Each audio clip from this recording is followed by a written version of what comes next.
how to make your number private on Telegram. In this video, I'm going to show you how to hide or make your phone number private on Telegram so that no one can see your phone number on your profile, if they're in chats with you, anything like that. And if this video helps you, please consider giving it a like and also subscribe to my channel because that really helps me out.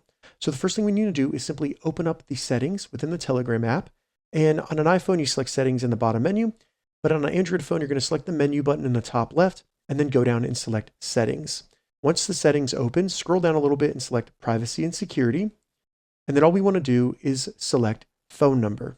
Now, once you have phone number pulled up, we have two options we need to change. First, who can see my phone number, select no one. Then for who can find me by my phone number, select my contacts.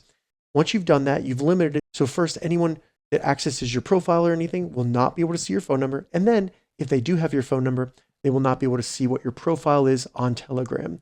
So now your number on Telegram is private. If this video helped you, give it a thumbs up and please consider subscribing to my channel.